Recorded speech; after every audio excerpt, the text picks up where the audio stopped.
Assalamualaikum warahmatullahi wabarakatuh. Nama saya Muhammad Abdul Aziz Mansur. Saya ingin menjelaskan materi yang telah diberikan oleh dosen pengampu Bapak Muhammad Mabrur Taufik. Berikut adalah materi yang akan saya sampaikan. Materi yang pertama yaitu tentang perilaku konsumen. Di perilaku konsumen ada afeksi dan kognisi produk, meliputi produk dan bagaimana konsumen merasakan, menerjemahkan, dan mengintegrasikan semua informasi yang berkaitan dengannya. Semuanya berkaitan dengan kepuasan dan ketidakpuasan. Kepuasan.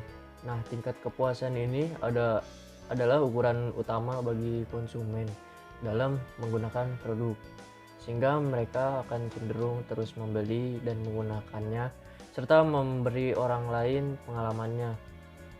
Pendekatan itu yaitu ada tentang pendekatan Oliver tentang kepuasan, bahwa pendekatan tersebut mengintegrasikan konsep kepuasan dan sikap keinginan membeli konsumen. Lalu ketidakpuasan. Nah, ketidakpuasan ini muncul ketika harapan para pembeli ternyata tidak cocok secara negatif, yaitu kinerja suatu produk lebih buruk dari kinerja yang diharapkan. Selanjutnya ada perilaku produk. Dari sudut pandang strategi, salah satu sasaran pemasaran adalah untuk meningkatkan kemungkinan dan frekuensi konsumen melalui melakukan kontak dengan produk, membeli dan menggunakan dan melakukan pembelian ulang. Perilaku produk berdasarkan pada yang sudah disebutkan, yaitu kontak produk yang terjadi misalkan melakukan kunjungan melalui contoh yang diberikan. Terus loyalitas merek itu dianggap sebagai komitmen internal untuk membeli dan membeli ulang suatu merek tertentu. Nah, loyalitas merek itu perilaku atau keinginan untuk melakukan dan melakukan terus pembelian ulang. Nah, si loyalitas merek itu dibagi kembali menjadi 4. Yang pertama, loyalitas merek tak terbagi, lalu loyalitas merek berpindah, lalu loyalitas merek terbagi, selanjutnya pengabaian merek. Selanjutnya ada lingkungan produk, yaitu rangsangan yang berkaitan dengan produk yang dijalankan dan dipahami seluruh oleh konsumen. Jenis rangsangan produk. Ciri-ciri produk adalah perangsang utama yang mempengaruhi afeksi, kognisi, dan perilaku konsumen. Misalkan ciri produk baju baru yaitu meliputi warna, material, panjang dengan lengan jenis dan jumlah kancing. Identifikasi merek dan label informasi. Nah, identifikasi merek dan informasi label akan diberikan rangsangan tambahan untuk dipertimbangkan oleh konsumen, termasuk di dalamnya berisi tentang instruksi penggunaan kandungan, daftar bahan pembentuk atau bahan baku, peringatan penggunaan, dan pemeliharaan. Selanjutnya, strategi produk. Strategi produk itu didesain untuk mempengaruhi konsumen, baik jangka panjang maupun pendek. Jangka pendeknya untuk mempengaruhi konsumen agar mau mencoba produk. Jangka panjangnya untuk mengembangkan loyalitas merek dan mendapatkan pangsa pasar yang luas. Lalu ada karakteristik produk. Mempengaruhi keberhasilan suatu produk atau merek, tidak ada pemisahan batas yang absolut, namun sebagian dari dimensi tersebut ada yang terlibat langsung dalam keinginan mencoba sekaligus menciptakan. Nah, loyalitas merek ini beberapa karakteristik produknya ada kompatibilitas, yaitu sejauh mana suatu produk konsisten dengan afeksi, kognisi, dan perilaku konsumen saat ini. Lalu yang selanjutnya ada kemampuan untuk diuji coba. Nah, menjelaskan sejauh mana suatu produk dapat dicoba dalam jumlah yang terbatas dan dipilih dalam jumlah yang terpilih. Kemampuan untuk diteliti, mengacu sejauh mana produk atau dampak yang dihasilkan produk tersebut dapat dirasakan oleh konsumen lain. Lalu kecepatan, seberapa cepat manfaat suatu produk dipahami oleh konsumen. Selanjutnya ada kesederhanaan, yaitu sejauh mana produk mudah dimengerti dan digunakan konsumen. Lalu ada manfaat relatif, yaitu sejauh mana suatu produk memiliki keunggulan bersaing dan bertahan atas kelas produk. Untuk produk dan merek lainnya, simbolisme produk, apakah makna suatu produk atau merek bagi konsumen, atau bagaimana pengalaman ketika membeli dan menggunakannya. Selanjutnya, ada strategi pemasaran, berperan penting terhadap hasil produk dan meraih kenirlabaan. Selanjutnya, materi yang akan disampaikan. Materi selanjutnya yaitu komunikasi pemasaran sebuah pengantar. Arti penting komunikasi dalam pemasaran. Komunikasi merupakan elemen yang sangat penting dalam pemasaran. Pemasaran hakikatnya adalah komunikasi yang tercipta antara produsen dengan konsumen. Di antara produsen dengan konsumen dihubungkan dengan adanya arus informasi. Melalui arus informasi inilah maka kegiatan pemasaran dapat berlangsung. Dengan komunikasi, produsen dapat menawarkan produknya dan mempengaruhi konsumen agar menggunakan produk yang ditawarkan.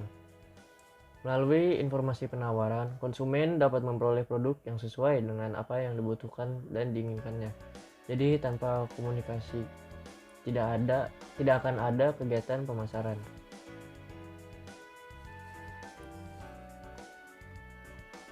Pelajaran yang bisa diambil yaitu keberhasilan pemasaran sangat bergantung pada keberhasilan komunikasinya. Nah, pasar itu digerakkan oleh adanya arus informasi. Pembeli tahu akan adanya penawaran penjualan, dipengaruhi oleh jumlah dan jenis informasi yang diterima lewat penawaran dan tanggapannya terhadap informasi tersebut. Nah, bagaimana kondisinya sekarang? Kondisinya sekarang ini komunikasi pemasaran menjadi semakin penting untuk memenangkan pasar. Karena sekarang ini setiap produk harus bersaing keras di pasar dengan produk-produk dalam kategori sejenis yang secara intrinsik punya fungsi yang sama. Lalu komunikasi pemasaran itu diharapkan dapat mengatasi persaingan dan memenangkan pasar dan menciptakan pengaruh pasar bagi konsumen, bagi produk yang ditawarkan kepada konsumen. Nah, zaman dahulu itu promosi memang dianggap sebagai sarana komunikasi yang menghubungkan antara produsen dengan konsumen. Tapi sekarang, karena situasinya lebih kompleks, promosi akhirnya hanya dipandang sebagai bagian dari keseluruhan usaha komunikasi pemasaran perusahaan terhadap konsumen. Menganggap promosi sebagai satu-satunya komunikasi yang berkaitan dengan konsumen akan mengundang risiko, terutama pada pengurangan efektivitas keseluruhan program komunikasi pemasaran. Pada banyak kasus, usaha promosi yang dilakukan justru berlawanan dengan pesan yang diterima konsumen dari petunjuk-petunjuk yang terdapat pada tempat, produk, dan harga. Nah, oleh karena itu, peran harga, tempat, dan produk harus dipertimbangkan sebagai variabel-variabel komunikasi. Jadi, tepatnya, semua variabel bauran pemasaran harus dianggap sebagai bagian dari keseluruhan pesan penawaran yang diberikan perusahaan kepada konsumen. Setiap tindakan perusahaan harus dianggap sebagai salah satu unsur komunikasi dalam keseluruhan usaha komunikasi perusahaan. Nah, masing-masing itu harus dilihat bersamaan dengan variabel-variabel lain dan efek interaktifnya dalam merancang strategi komunikasi pemasaran. Lalu perusahaan dan konsumen sebagai sebuah sistem. Itu merupakan sebuah jalinan sistem yang saling tergantung dan membutuhkan satu sama lainnya. Kebutuhan perusahaan dan konsumen melahirkan karakteristik tertentu yang melekat di antara keduanya. Nah, karakteristik inilah yang membedakan tujuan di antara keduanya. Tetapi masing-masing memiliki keterkaitan dan ketergantungan. Nah, karakteristik perusahaan ini ingin selalu berkembang. Kurang-kurangnya yaitu bertahan tetap sama. Perusahaan ingin meningkatkan keuntungan dan memperbesar pangsa pasarnya. Perusahaan ingin meningkatkan reputasinya di antara kompetitornya, pada perdagangannya, dan pada konsumennya. Perusahaan ingin dianggap sebagai inovator dan menjadi pemimpin di bidangnya. Ini semua adalah keinginan perusahaan. Dan dalam sistem perusahaan dirumuskan sebagai tujuan perusahaan. Kalau perusahaan menginginkan berbagai hal sebagaimana yang dirumuskan dalam tujuan perusahaan, berarti posisi perusahaan pada saat ini belum mencapai hal yang dimaksud. Artinya lagi bahwa ada gap di antara keadaan sekarang dengan apa yang ingin dicapai. Gap ini kita samakan sebagai kebutuhan perusahaan. Nah, karakteristik konsumen. Konsumen itu memiliki tujuan pribadi yang ingin diraihnya. Tujuan pribadi ini dapat berupa tujuan yang bersifat mendasar seperti kebutuhan fisik, keamanan, sosial, penghargaan, dan aktualisasi diri. Kalau kebutuhan ini belum bisa dipenuhi, berarti ada gap di antara keadaan posisi sekarang dengan apa yang ingin diraihnya. Artinya sama dengan perusahaan, konsumen juga memiliki kebutuhan pribadi yang ingin diraih, dan ini kita katakan sebagai tujuan konsumen. Beda dengan tujuan perusahaan yang biasanya dirumuskan dengan jelas. Maka tujuan konsumen biasanya hanya dirasakan berdasarkan insting atau nalurinya saja. Di bawah ini bisa kita lebih dalami lagi mengenai kebutuhan-kebutuhan manusia yang didasarkan pada teori kebutuhan dari Abraham Maslow.